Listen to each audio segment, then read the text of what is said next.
அஸ்ஸலாமு அலைக்கும் வரஹ்மத்துல்லாஹி வபரகாத்துஹு. கண்ணியத்திற்குரிய சகோதர சகோதரிகளே, இஸ்லாம் குறித்த சந்தேகங்களுக்கு பதிலளிக்கும் விதமாக பிற மத மக்கள் இது குறித்து தெளிவு பெற வேண்டும் என்பதற்காக இந்த கேள்வி பதில் நிகழ்ச்சி ஏற்பாடு செய்யப்பட்டிருக்கிறது. இந்த நிகழ்ச்சியின் ஒரு பகுதியாக இன்று நம்மிடத்தில் வந்திருக்கக்கூடிய ஒரு கேள்வி, முஸ்லீம் அல்லாதவர்கள் சொர்க்கம் செல்ல முடியாதா என்கிற ஒரு கேள்வி கேட்டிருக்கிறார்கள். இந்த கேள்விக்கு செல்வதற்கு முன்னால் இந்த கேள்விக்கான காரணம் என்ன என்பதை நாம் பார்த்து விடுவோம். உலகில் எத்தனையோ மதங்கள் இருக்கிறது. ஆனால் ஒவ்வொரு மதங்களும் தங்களுடைய கடவுள்களை எடுத்து சொல்லுகிறது. ஆனால் இஸ்லாமிய மார்க்கம் மட்டும் தங்களுடைய கடவுளை பற்றி சொல்லுகிற பொழுது அந்த கடவுளை ஏற்றுக்கொள்ளவில்லை என்றால் அவர்களுக்கு நரகம் என்று சொல்லுவது ஒரு வருத்தத்தை எங்களுக்கு ஏற்படுத்துகிறது. ஏன் இஸ்லாம் அப்படி சொல்ல வேண்டும் என்பதுதான் இந்த கேள்வியினுடைய அடிப்படையாக இருக்கிறது.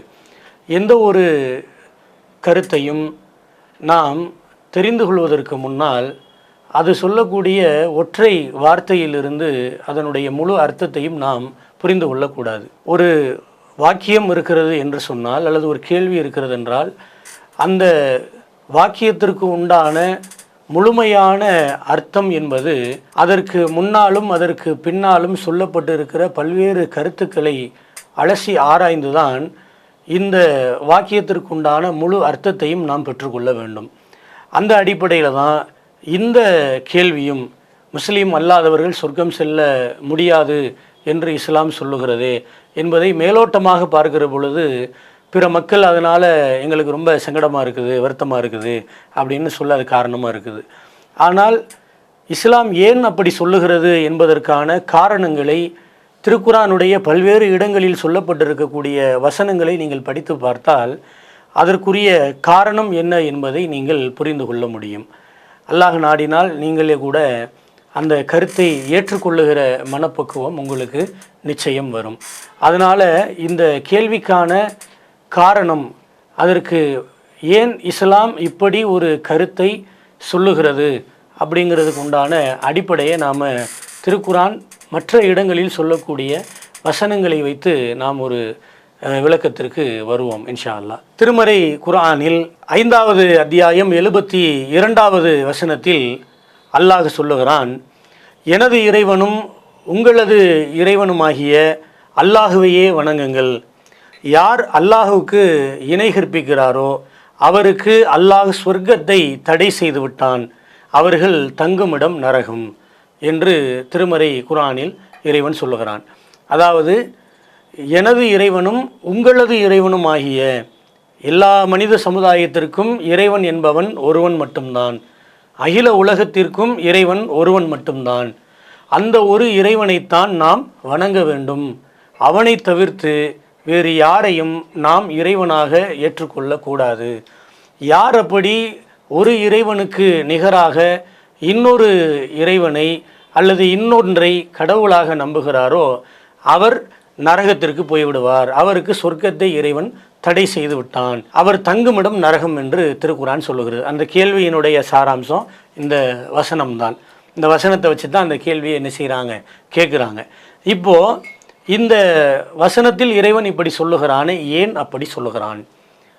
திருக்குரானில் இறைவன் அப்படி சொல்வதற்கு உரிய காரணம் என்ன அப்படிங்கிறத இப்போ நம்ம பார்ப்போம். திருக்குரானில் இன்னொரு இடத்துல இறைவன் சொல்லுகிறான், அதாவது 2வது அத்தியாயம் 54வது வசனம். அந்த வசனத்தில் அல்லாஹ் என்ன சொல்கிறான் அப்படின்னா, முன்னால் வாழ்ந்த ஒரு சமுதாயத்தில் நடந்த ஒரு நிகழ்வை சுட்டி காட்டுகிறான். அப்படி சுட்டி காட்டி அந்த நிகழ்வுகளில் நமக்கு சில பாடங்களை, படிப்பினைகளை அல்லாஹ் நமக்கு சொல்லி கொடுக்குறான்.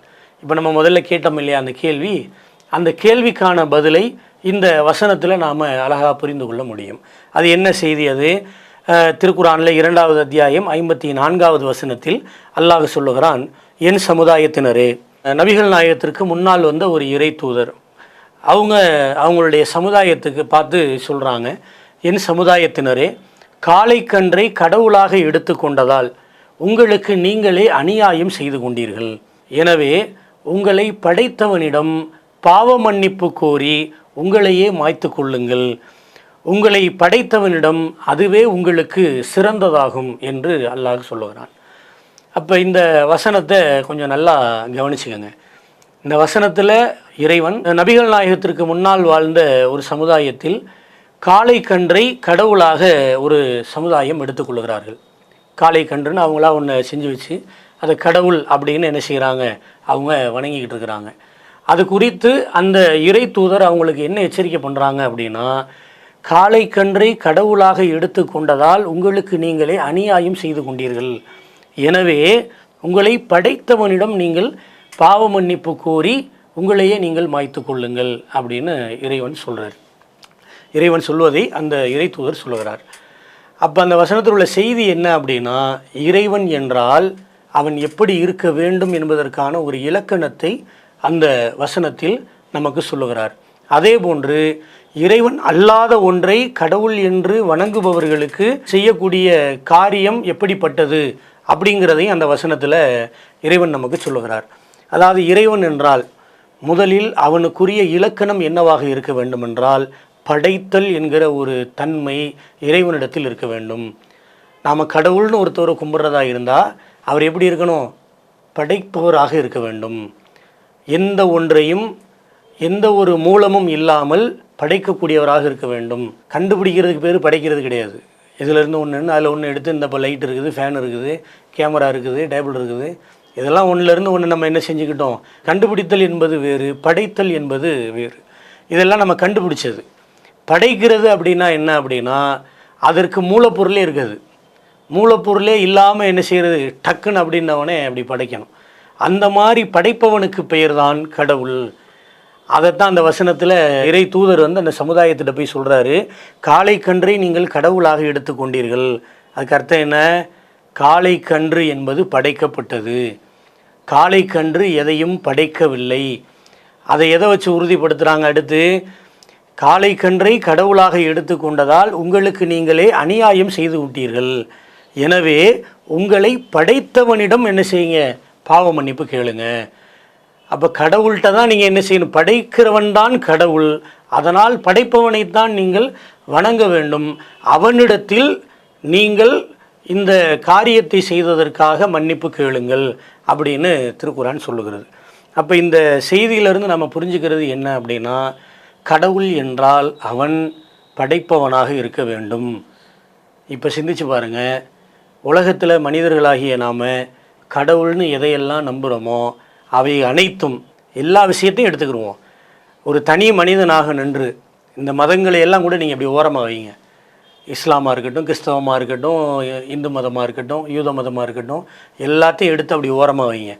ஓரமாக வைத்து விட்டு ஒவ்வொரு மதங்களும் கடவுளை பற்றி சொல்லுகிறது. இதுதான் கடவுள், இவர்தான் கடவுள், இவர்தான் கடவுள் அப்படின்னு சொல்லுகிறது. இஸ்லாம் என்ன கேட்குது அப்படின்னா, நீங்கள் எதையெல்லாம் கடவுள் என்று சொல்லுகிறீர்களோ அந்த கடவுள்கள் எதை படைத்தது அப்படின்னு கேட்குது. எதையுமே படைக்கலையே. இஸ்லாம் சொல்லக்கூடிய கடவுள் அனைத்தையும் படைத்தவர், அதில் எந்த மாற்று கருத்தும் கிடையாது. ஒரு கடவுள், அவரை உலகத்தில் நம்ம யாரும் பார்க்க முடியாது. ஆனால் அவர் தான் என்ன பண்ணியிருக்காரு, இந்த பூமியை படைச்சிருக்கிறாரு, வானத்தை படைச்சிருக்கிறாரு, பூமிக்கு வானத்துக்கு இடையில் இருக்கக்கூடிய அனைத்தையும் அவர் தான் படைத்திருக்கிறார். இது ஏற்றுக்கொள்கிற மாதிரி இருக்குது, ஒருத்தவர் தான் படைச்சிருக்கிறாரு அப்படின்னு.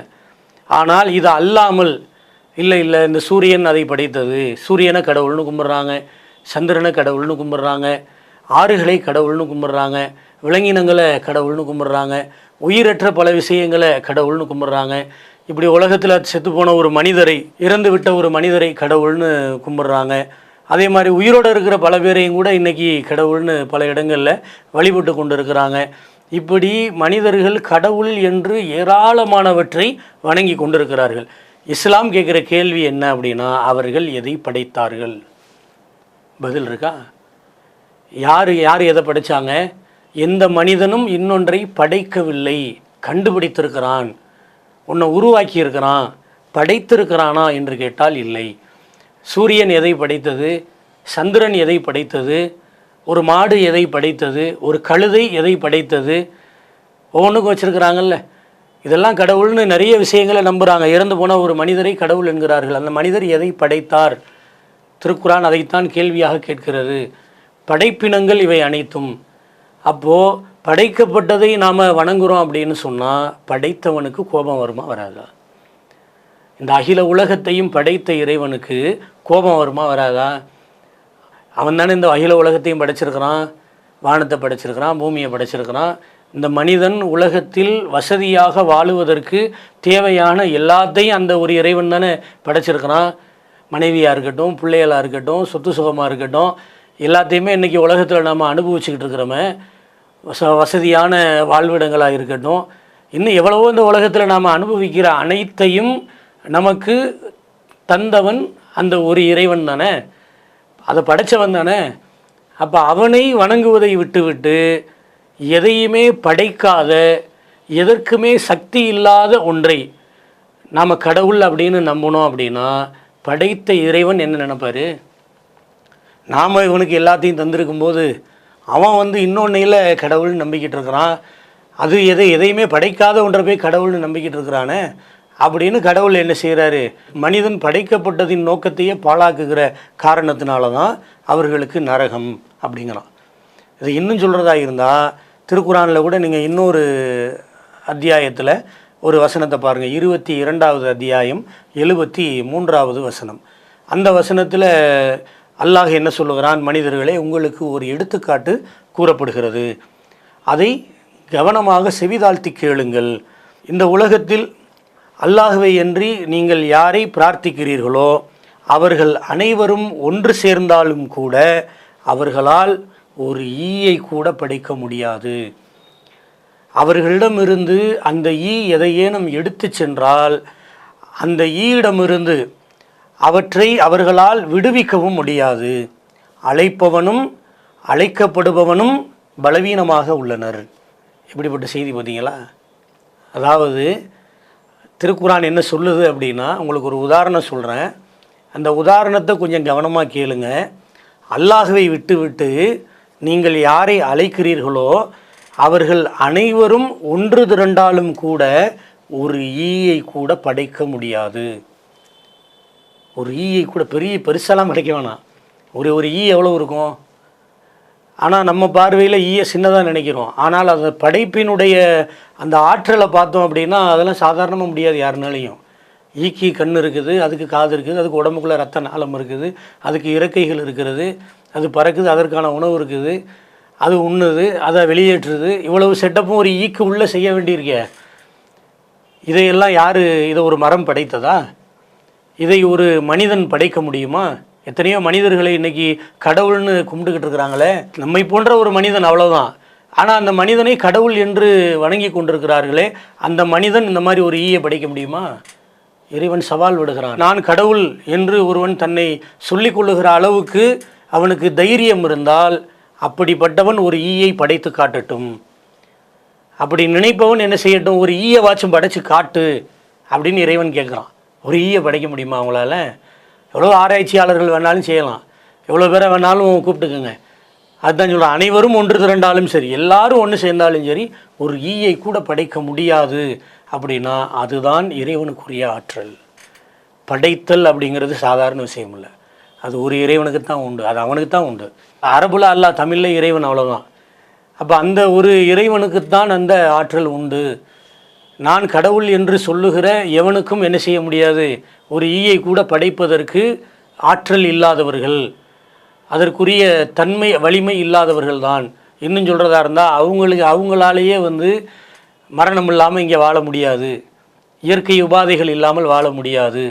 அப்படிப்பட்டவங்களை எப்படி கடவுள் நம்ப முடியும்? மனுஷனையும் சொல்ல முடியாது. மனுஷனுடைய நிலைமையே இப்படி அப்படின்னா மனிதன் அல்லாத பல விலங்குகளை கடவுள்னு சொல்லிக்கிட்டு இருக்கிறோம்.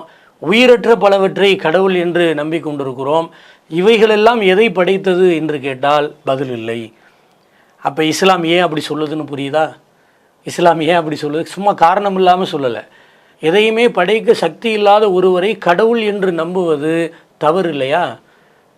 அப்போ எல்லாவற்றுக்கும் ஆற்றல் பொருந்தியவன், இந்த அகில உலகத்தையும் படைத்தவன் மட்டும்தான் வணக்கத்திற்கு தகுதியானவன். அப்படிப்பட்ட இறைவனுக்கு மட்டும்தான் நாம் வணக்கம் செலுத்த வேண்டும்.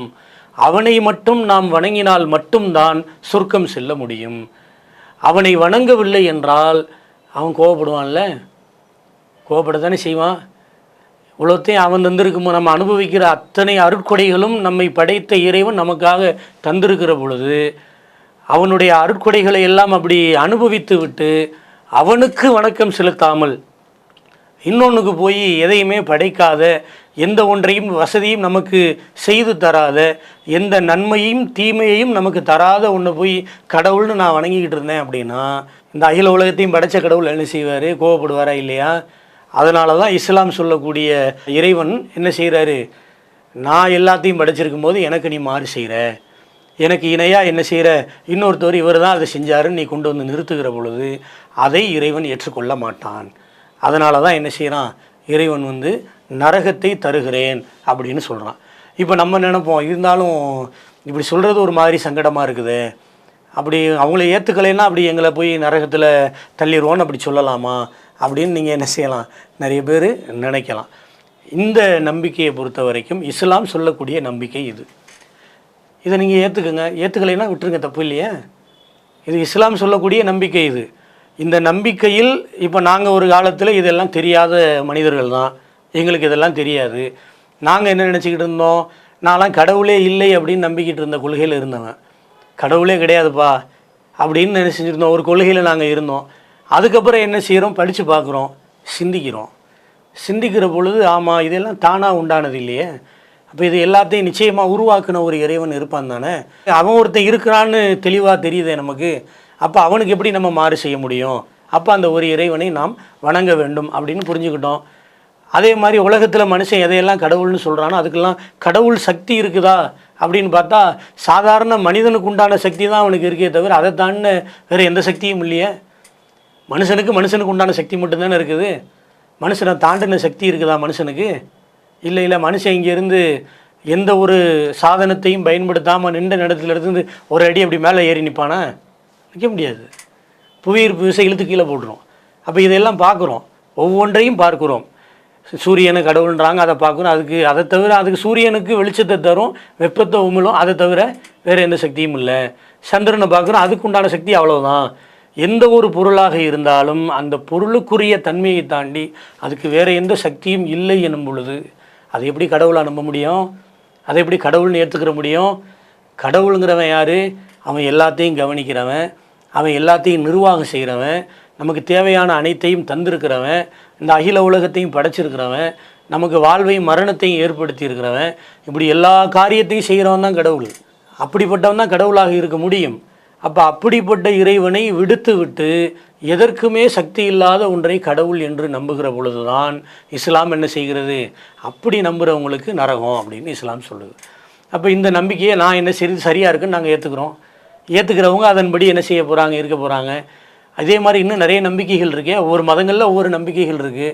அதை நம்புகிறவங்க அதை என்ன செஞ்சுக்கிடுவாங்க, ஏற்றுக்கிடுவாங்க. இப்போ உதாரணத்திற்கு பல மதங்களில் பல கொள்கைகள் இருக்குது.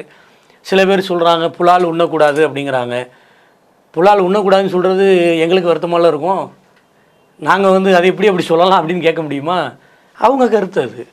புலால் உண்ணக்கூடாதுன்னு சொல்கிறாங்க அப்படின்னா அது அவங்களுடைய மத நம்பிக்கை, அவங்க சொல்கிறாங்க. நாங்கள் அதை ஏற்றுக்கிறல, அதுக்காக அவங்க கடைப்பிடிக்கிறத போய் நான் போய் தப்புன்னு இது பண்ணிகிட்டு இருக்க முடியுமா? அவங்க கடைப்பிடிக்கிறத போய் நாங்கள் போய் அதை எப்படி நீங்கள் அப்படி சொல்லலாம் அப்படின்னு நான் என்ன செய்ய முடியாது, கொஸ்டின் பண்ண முடியாது. அவங்க நம்பிக்கை அது, ரைட், ஓகே, ஃபாலோ பண்ணுங்கள். இஸ்லாத்தினுடைய நம்பிக்கை இது, அவ்வளோதான், ரைட், ஓகே, நாங்கள் அப்படி போகிறோம். ஒவ்வொருத்தவங்களுக்கு ஒவ்வொரு மாதிரியான நம்பிக்கைகள் உண்டு. அந்த நம்பிக்கையை ஏற்றுக்கொண்டவர்கள் அதன்படி என்ன செய்கிறாங்க, வாழ்ந்துக்கிறாங்க. நாங்கள் என்ன செய்கிறோம், ஒவ்வொரு மதங்களில் உள்ள கொள்கையை பார்க்குறோம். பார்க்கும்போது இஸ்லாம் சொல்லக்கூடிய இந்த செய்தி ஏற்றுக்கொள்ளக்கூடிய வகையில் இருக்குது, இந்த நம்பிக்கை சரியாக இருக்குது. இது ஒரு மனுஷன் இன்னொரு மனுஷனை ஏமாற்ற முடியாது. இப்படி இருந்தால் நீங்கள் நல்லா கவனித்து பாருங்கள். இந்த நம்பிக்கை தான் இஸ்லாத்தில் மூட நம்பிக்கைகளே ஒழித்திருக்கிறது. இஸ்லாத்தை சரியாக புரியாதவன் நிறைய பேர் செஞ்சுக்கிட்டு இருக்கிறான். இப்போ நீங்களே நிறைய உங்கள் கேள்வியிலேயே இன்னொன்று என்ன அடங்கியிருக்கு, முஸ்லீம் அல்லாதவர்கள் சொர்க்கம் செல்ல முடியாதா அப்படின்னு கேட்குறீங்க. ஆனால் முஸ்லீம்களாக இருக்கிற நிறைய பேர் இறைவனுக்கு இணையாக தர்கா கட்டி வச்சுட்டு உட்காந்துருக்குறாங்க. அவங்களுக்கு என்ன, தர்காவுக்கு போனால் நரகம்தான், கையில் தாயத்து கட்டுனா நரகம்தான். ஏன்? அவங்க இறைவனை நம்புவதோடு சேர்த்து என்ன பண்ணுறாங்க, ஒரு தாயத்தை நம்பிக்கிட்டு இருக்கிறாங்க. இந்த தாயத்தையும் நோயை போக்கும்னு நம்பிக்கிட்டு இருக்கிறாங்க. இப்படி நம்பக்கூடாது. சிலது இணை கற்பிக்கிறது தானே, இறைவனுக்கு இணையாக ஒரு தாயத்தை நம்புகிறாங்க. இறைவனுக்கு இணையாக தர்காவில் அடங்கி இருக்கிற ஒரு மனிதரை நம்புகிறாங்க. இறைவனுக்கு இணையாக போய் என்ன செய்கிறாங்க, சந்தன கூட வந்து இழுத்து வச்சு அதில் ஒரு நம்பிக்கையை வச்சுருக்கிறாங்க. இவங்களும் என்ன தான் ஆகணும், இஸ்லாத்தின் பார்வையில் இவர்களும் இணை கற்பிப்பவர்கள் தான். அதாவது இஸ்லாத்தில் இட்டு இவங்க வெளியேறினவங்க தான் இவங்களும் எங்கே தான் போகணும், நரகத்துக்கு தான் போகணும். அப்போ இஸ்லாத்தில் இருப்பவர்களும் கூட என்ன செய்கிறாங்க, தவறான நம்பிக்கைகளின் காரணமாக இது போன்று நரகத்திற்கு செல்லக்கூடிய நிலையை நாம் என்ன செய்கிறோம் இதில் பார்க்குறோம். இஸ்லாம் சொல்லக்கூடிய இந்த கடவுள் கொள்கை முஸ்லீம் அல்லாதவர்கள் சொர்க்கம் செல்ல முடியாது, முஸ்லீம்கள் தான் சொர்க்கம் செல்ல முடியும் என்று சொல்வதற்கு இஸ்லாம் சொல்லக்கூடிய அந்த காரணங்கள் இருக்குது பாருங்க, அந்த காரணங்கள் தான் பல மூட நம்பிக்கைகளிலிருந்து எங்களை காப்பாற்றுகிறது. அதனால தான் அல்லாஹ் ஒருத்தன் தான் அனைத்தையும் பரிபாலிப்பவன் அப்படிங்கிற நம்பிக்கை இருக்கிறனால தான் மற்ற எந்த தனி மனுஷனும் வந்து நான் வந்து கடவுள் சொல்கிறதா சொல்கிறேன் அப்படின்னு எங்களை ஏமாற்ற முடியாது. ஏன்னா அவன் மனுஷன்தான், அவன் மனுஷனை தாண்டி அவனுக்கு எந்த சக்தியும் இல்லை, வேறு எதையும் அவனால் பண்ண முடியாது. சூனியத்தை நாங்கள் நம்ப மாட்டோம்.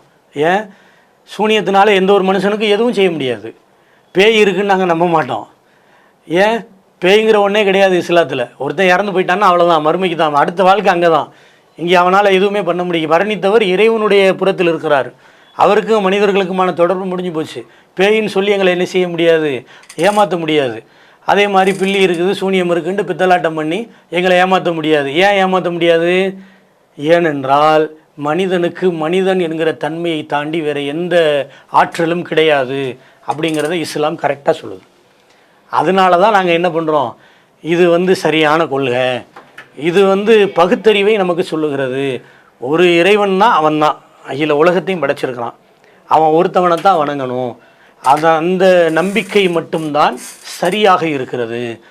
அதை நம்பவில்லை என்றால், ஒரு இறைவனில் எல்லோரும் இருக்கிறாங்க, நிறைய பேர் இருக்கிறாங்கன்ற மாதிரி நம்பி போனோம்னா அதை எல்லாத்தையும் நம்புகிற மாதிரி இருக்குது. அதை வைத்து நிறைய பேர் சுய லாபங்களுக்காக அவர்கள் தங்களை நம்மளை பயன்படுத்தி கொள்கிறார்கள், நம்மை ஏமாற்றுகிறார்கள், பித்தலாட்டம் செய்கிறார்கள், நம்மை சுரண்டுகிறார்கள். இப்படி நிறைய ஏமாற்று வேலைகள் எல்லாம் அதை கொண்டு நடந்து கொண்டிருக்கிறது. அப்போ இதில் இருந்தெல்லாம் நம்மளை காப்பாற்றுறது எது அப்படின்னு பார்த்தா, ஒரு இறைவன் நம்பி, அதுதான் லாஜிக்காகவும் சரியாக இருக்குது, அறிவுக்கு ஏற்புடையதாகவும் இருக்கிறது. அப்படிப்பட்ட ஒரு இறைவனை வணங்குவது தான் நல்லது அப்படிங்கிறது தான் இந்த செய்தியில் நாங்கள் புரிஞ்சுக்கிட்டோம். அதனால தான் அதை ஏற்றுக்கிட்டோம். அதனால தான் முஸ்லீம் அல்லாதவர்கள் சொர்க்கம் செல்ல முடியாது அப்படின்னா அதுக்கு இறைவன் சொல்கிற காரணம் என்ன அப்படின்னா இதுதான். முஸ்லீமாக இருக்கக்கூடிய ஒருவர் ஒரு இறைவனை வணங்க வேண்டும். ஒரு இறைவன் தான் அனைவரையும் படைத்திருக்கிறார். அவர்தான் நமக்கான எல்லா விஷயங்களையும் தீர்மானிக்கிறார். மரணித்ததற்கு அவர்தான் மரணத்தை ஏற்படுத்துகிறார். மரணத்திற்கு பின்னால் உள்ள வாழ்வை அவர்தான் நமக்கு தீர்ப்பளிக்கிறார். இப்படி எல்லா விஷயங்கள்லையுமே முஸ்லீம்கள் ஒரு இறைவனை நம்பினால் மட்டும்தான் வெற்றி பெற முடியும். அப்படி அந்த ஒரு இறைவனுக்கு இணையாக இன்னொருவரை கற்பனை செய்வது அப்படிங்கிறது அந்த ஒரு இறைவனுக்கு நாம் செய்கிற நம்பிக்கை துரோகம் என்று இஸ்லாம் கருதுகிறது. அதனால தான் இஸ்லாம் என்ன செய்கிறது, முஸ்லீம் அல்லாதவர்களை சொர்க்கம் செல்ல முடியாது என்று சொல்லுகிறது. முஸ்லீம் அல்லாதவங்க என்ன செய்ய முடியாது, அதனால தான் சொர்க்கத்துக்கு போக முடியாது. லாஜிக்காக நீங்கள் யோசிச்சு பாருங்கள். உதாரணத்துக்கு சொல்கிறேன்னா, ஒரு கடைக்கு நீங்கள் போகணும், ஒரு பொருள் வாங்கணும், அந்த பொருளை வாங்குவதற்குரிய பொருளாதாரத்தை கொண்டு போனால் தானே அவர் கடைக்கில் விடுவார். அதுக்கு உண்டான பொருளாதாரத்தை கொடுக்காம நீங்கள் ஒன்று கொண்டு போய் கொடுத்துட்டு இந்த இதை வச்சுக்கிட்டு அதை கொடு அப்படின்னு கேட்டால் கொடுப்பார் அவர்? தரமாட்டார்ல. நான் எதை உங்ககிட்ட கேட்டானோ அதை எனக்கு கொடு, அப்போ தான் உன்னை நான் உள்ளே அனுமதிப்பேன் அப்படின்னு தானே சொல்லுவார். அவ்வளோதான். இஸ்லாம் அதுதான் சொல்லுது. நீங்கள் இந்த கொள்கையை நம்புகிறீர்கள் என்றால், இந்த நம்பிக்கையை ஏற்றுக்கொள்கிறீர்கள் என்றால், அப்போ நீங்கள் என்ன பண்ண வேண்டியதான், இதுக்குள்ளே நீங்கள் வந்துடுவீங்க. இஸ்லாம் சொல்லக்கூடிய அந்த கொள்கையை ஏற்றுக்கொண்டால் நீங்கள் சொர்க்கத்திற்கு வருவீர்கள். இஸ்லாம் சொல்லக்கூடிய இந்த கொள்கையை நீங்கள் நம்பவில்லை என்றால், நீங்கள் தான் நம்பவே இல்லையே, அப்புறம் எதுக்கு நரகத்துக்கு போகிறத பற்றி கவலைப்படணும்? நம்ம அது அவங்க சொல்கிறது அவங்களுக்கு வச்சுக்கிறட்டோம் அப்படின்னு நீங்கள் என்ன செஞ்சிடலாம், இலகுவாக நீங்கள் அதை விட்டு செல்வதில் எந்த விதமான ஒரு நிலையும் இஸ்லாம் என்ன செய்யலை, சொல்லலை. ஏன் அப்படின்னா இஸ்லாம் என்ன சொல்லுகிறது, லக்கும் தீனுக்கும் வலிய தீன், உங்கள் மார்க்கம் உங்களுக்கு, எங்கள் மார்க்கம் எங்களுக்கு. நீங்கள் விரும்பினா ஏற்றுக்கங்க, விரும்பினா மறுத்துக்கங்க. நாங்கள் இப்படி ஒரு கொள்கையை சொல்கிறோம், இது உங்களுக்கு விருப்பமானதாக இருந்தால் என்ன பண்ணுங்கள், எடுத்துக்கங்க. விருப்பம் இல்லையா தாராளமாக விட்டுருங்க. நீங்கள் வருத்தப்பட தேவையே இல்லையே, இதில் நீங்கள் ஏற்றுக்கவே இல்லை, அப்புறம் எதுக்கு வருத்தப்படுறியா? ஏற்றுக்கொள்ளாதவர்கள் வருத்தப்பட வேண்டிய அவசியம் இல்லை. அப்படி பார்த்தா உலகத்தில் ஒவ்வொரு மனுஷனும் என்ன செய்யணும், ஒருத்தனுக்கு பிடிக்காத இன்னொருத்தையும் செய்வான். ஒன்று இவனுக்கு பிடிச்சிருக்கும், ஒன்று அவனுக்கு பிடிச்சிருக்காது. எனக்கு பிடிக்காத ஒன்று அவன் எப்படி செய்யலாம் அப்படின்னு கேள்வி கேட்டுக்கிட்டே இருந்தால் என்ன ஆகுறது? உலகமே இயங்காதே, முதல்ல சண்டை விட்டுக்கிட்டே இருக்க வேண்டியதான் கடைசி வரைக்கும். அப்போ புரிதல் எப்படி இருக்கணும் அப்படின்னு கேட்டால், அவருக்கு அது பிடிச்சிருக்குது, நமக்கு அது பிடிக்கல, விட்டுருவோம். அவருக்கு பிடிச்சிருக்கல, அவர் செஞ்சுட்டு போகிறாரு, நாம் ஏன் போட்டு அதை போய் என்ன செய்யணும், இது பண்ணணும். நம்முடைய கருத்து அது தவறு, அவ்வளோதான். அதோடு நான் நின்றுக்கிறணுமே தவிர அதை விட்டுட்டு போய் அவங்கள என்ன செய்யக்கூடாது, எனக்கு அது பிடிக்கல அதனால் உனக்கும் அது பிடிக்கக்கூடாது அப்படின்னு எந்த ஒரு மனிதரையும் என்ன செய்யக்கூடாது. நாம் இறுக்கி பிடிக்கிறது அப்படிங்கிறது தப்பு. இஸ்லாமும் அது சொல்லலை. முஸ்லீம்கள் தான் சொர்க்கத்திற்கு செல்வார்கள், முஸ்லீம் அல்லாதவர்கள் சொர்க்கம் செல்ல முடியாதுன்னு இஸ்லாம் சொல்லுது. நம்புனா நம்புங்க, நம்மளையா விட்டுருங்க, உங்கள் மார்க்கம் உங்களுக்கு, எங்கள் மார்க்கம் எங்களுக்கு, அவ்வளோதான். ஆனால் அது இஸ்லாம் அப்படி சொல்கிறதுக்கு காரணம் என்னங்கிறது நான் முதல்ல நிறைய விஷயங்களை பட்டியலிட்டுருக்கிறேன். இதை அலசி ஆராய்ந்து என்ன செய்யுங்க, முடிவு எடுத்துக்கோங்க. இதுதான் இதற்குண்டான பதில். அல்லாஹு அக்பர், அல்லாஹு அக்பர்.